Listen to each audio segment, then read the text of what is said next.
បាទជំរាបសួរអ្នកនរគ្នាអញ្ចឹងនៅក្នុងវីដេអូនេះគឺខ្ញុំបង្ហាញអ្នកនរគ្នាពីរបៀបនៃការធ្វើតេស្តទឹកនោមតែយើងត្រូវធ្វើម៉េចអញ្ចឹងរបៀបនៃការធ្វើតេស្តទឹកនោមគឺអត់ពិបាកទេប៉ុន្តែអ្វីដែលយើងត្រូវមានទី1គឺតេស្តអានេះគឺតេស្តទឹកនោមអានេះគឺកំប៉ុងហ្នឹងសម្រាប់យើងដាក់ទឹកនោមណាអញ្ចឹងអ្វីដែលសំខាន់គឺតើយើងត្រូវដាក់ទឹកនោមហ្នឹងនៅក្នុងអាកំប៉ុងនេះកម្រិតប៉ុណ្ណាដើម្បីឲ្យយើងធ្វើតេស្តទៅវាមានប្រសិទ្ធភាពល្អដើម្បីឲ្យវាមិនខូចតេស្តហ្នឹងណាតែឥឡូវយើងដាក់ទឹកនោមតែម្ដងទៅឥឡូវនេះទឹកនោមយើងដាក់ប៉ុណ្ណឹងយើងដាក់តែបន្តិចទេអត់ដាក់ច្រើនទេណាតោះមកយើងធ្វើការហែកតេស្តវាមានមុខវាឲ្យហែកឃើញទេយើងហែកចឹងមកតោះមកយើងធ្វើការយកតេស្តនឹងចេញមកក្រៅមកចាំយើងដាក់ចូលរបៀបនៃការធ្វើតេស្តនេះគឺគេធ្វើនៅពេលព្រលឹមឡើងនៅពេលព្រឹកណាអញ្ចឹងនៅពេលយើងធ្វើតេស្តព្រលឹមឡើងគឺប្រសិទ្ធភាពមើលគឺច្បាស់ល្អណាអញ្ចឹងរបៀបនៃការដាក់ជាងមើលណាអានេះតេស្តអញ្ចឹងរបៀបនៃការដាក់គឺយើងដាក់ហ្នឹងដាក់អាចុងហ្នឹងចូលទៅក្នុងទឹកនោមធ្វើម៉េចកុំឲ្យ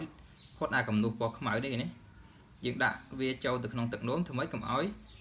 ផុតអាកំនុះពណ៌ខ្មៅនេះឡើងមកលើប៉ុន្តែយើងធ្វើម៉េចទៅដាក់ឲ្យវានៅក្រោមអាកំនុះពណ៌ខ្មៅហ្នឹងយើងគ្រាន់តែដាក់ត្រាំអញ្ចឹងមកដាក់វាអញ្ចឹងមកធ្វើម៉េចកុំឲ្យលិចអាកំនុះពណ៌ខ្មៅ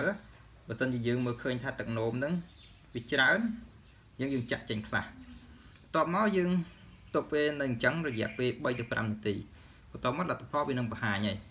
បើមិនជាមានកូនគឺវាលោតចេញពណ៌ក្រហម2ឆ្នោតប៉ុន្តែបើមិនជាអត់មានទេគឺវាចេញតែមួយឆ្នោតទេ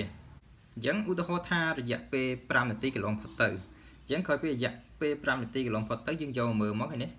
កាលណាឃើញតែមួយឆ្នោតអញ្ចឹងបានន័យថាអត់មានកូនទេប៉ុន្តែបើមិនជាវាមាន2ឆ្នោតបានន័យថាវាលោតនៅកន្លែងនឹងមួយហើយឬខាងក្រោមនេះមួយទៀត2ឆ្នោតក្រហមបន្ទឹមគ្នាអញ្ចឹងបានន័យថាមានកូនហើយ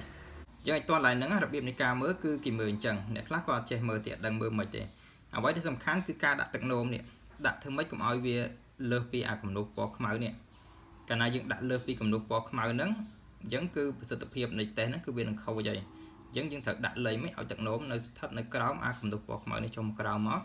តោះមកយើងដាក់ត្រាំវានៅក្នុងហ្នឹងរយៈពេល3ទៅ5នាទីទៅ